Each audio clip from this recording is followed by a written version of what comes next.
नमस्कार। आज हम बात करेंगे वेज कोड की, जिसे हिंदी में वेतन संहिता कहते हैं। ये नया कानून आपकी सैलरी से जुड़ा हर नियम तय करता है। कितनी मिलेगी, कैसे मिलेगी और कब तक मिलेगी। पहले सैलरी, मिनिमम वेज, बोनस और बराबर वेतन के 4 अलग अलग कानून थे। अब सब एक कोड में समा दिए गए हैं, जिसे वेज कोड कहते हैं। आज मैं 4 बड़ी बातें बताऊंगा जो हर कमाने वाले को पता होनी चाहिए। एग्जाम्पल के साथ बताऊंगा, आसान भाषा में बताऊंगा। तो चलिए शुरू करते हैं। पहले समझते हैं कि बड़ा बदलाव क्या हुआ है। पहले 4 अलग अलग कानून थे, हर एक के अपने नियम थे और इससे कन्फ्यूजन बहुत ज़्यादा होता था। अब इन चारों को एक जगह ला दिया गया है, जिसे वेज कोड कहते हैं। फायदा क्या है? अब सैलरी के नियम हर वर्ग के लिए एक जैसे होंगे, चाहे आप किसी भी सेक्टर में काम करते हो, यानी चाहे संगठित क्षेत्र में हो चाहे असंगठित क्षेत्र में हो। चलिए वो 4 बड़ी बातें एक एक करके देखते हैं। मिनिमम वेज सबके लिए, इसका तात्पर्य क्या है? सेंट्रल गवर्नमेंट एक चीज तय करती है, जिसे कहते हैं नेशनल फ्लोर वेज। ये वो सबसे नीचे वाली लाइन है, जिसके नीचे किसी की भी सैलरी नहीं जा सकती। हर राज्य अपनी मिनिमम वेज तय करता है, पर वो इस फ्लोर वेज से कम नहीं हो सकती। सबसे बड़ी बात, पहले मिनिमम वेज सिर्फ कुछ तय कामों के लिए थे, जिसको हम शेड्यूल एम्प्लॉयमेंट भी कहते हैं, उन्हीं पर थी। अब हर काम पर लागू हुई है, संगठित क्षेत्र हो या असंगठित क्षेत्र, यानी हर मेहनत करने वाले का हक।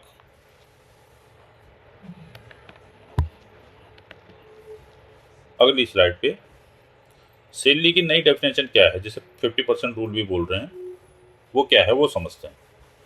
ये थोड़ा टेक्निकल है, लेकिन अगली स्लाइड में एग्जाम्पल से बिल्कुल साफ कर दूंगा मैं। नए कानून में वेज मतलब बेसिक पे जमा डीए जमा रिटेनिंग अलाउंसेस। बाकी अलाउंसेस जैसे एचआरए है, कन्वेंस है और भी हैं, मिलाकर टोटल सैलरी के 50% से ज़्यादा नहीं हो सकता। फ़ायदा क्या है? प्रोविडेंट फंड, ग्रेजुएटी, ईएसआई बढ़ेगा, क्योंकि ये सब इसी वेज वाले हिस्से पर बनते हैं, यानी कैलकुलेट होते हैं। साफ बात, टेक होम थोड़ी कम हो सकती है, पर वो पैसा आपकी ही बचत और भविष्य में जाता है, यानी आपकी बचत बनती है तो आपका भविष्य जो है सुरक्षित हो सकता है। इससे एग्जाम्पल से समझते हैं, कैलकुलेशन के हिसाब से। चलिए एग्जाम्पल से समझते हैं, फिर बिल्कुल क्लियर हो जाएगा आपको। मान लीजिए आपकी महीने की सैलरी 20,000 रुपये है। नए नियम के अनुसार 50% इसका काम से कम, यानी 10,000 आपका बेसिक और डीए होना ही चाहिए। बाकी 10,000 अलाउंसेज में हो सकता है, जैसे एचआरए वगैरह। याद रखिए, पीएफ, ग्रेजुएटी और ईएसआई इसी 10,000 वाले हिस्से पर कैलकुलेट होती है, यानी बनते हैं, यानी पूरी 20,000 पर नहीं बनते। इसीलिए ये हिस्सा जितना ज़्यादा होगा, आपकी बचत उतनी ज़्यादा होगी। इसका सीधा फायदा क्या है? अब फायदा नंबर में देखते हैं।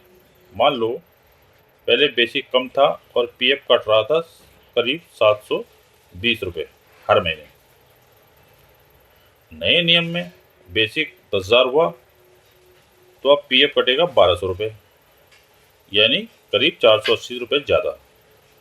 हर महीने सीधा आपके पीएफ अकाउंट में जाएगा और एम्प्लॉयर भी उतना ही डालता है, तो फायदा दुगना। ग्रेजुएटी बढ़ती है, 10 साल काम पर कम बेसिक पर 34,600 मिलती है। नए नियम पर 57,700 होगी। नंबर आपके केस में अलग हो सकते हैं, पर डायरेक्शन, बचत और फ्यूचर मजबूत होगा।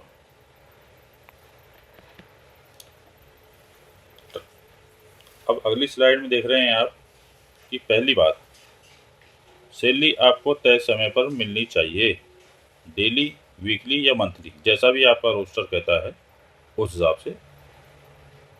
अब ये नियम हर सैलरी पर लागू हैं, अमाउंट चाहे कितनी भी हो। पहले एक लिमिट थी, अब ये हट गई है। दूसरी बहुत ज़रूरी बात, नौकरी छूटने पर रिजाइन करें या कंपनी निकाले, आपका फुल एंड फाइनल सेटलमेंट, बाकी सैलरी और ड्यूज सिर्फ 2 काम दिन यानी 2 वर्किंग डेज में मिलना चाहिए। पहले ये महीनों लटका रहता था, अब कानून आपके साथ है, देरी हो तो ये आपका हक है। अब आते हैं बराबर वेतन और बोनस वाले पॉइंट पे। पहली बात, बराबर काम का बराबर पैसा, यानी आदमी औरत या किसी और आधार पर सैलरी में भेदभाव नहीं किया जा सकता।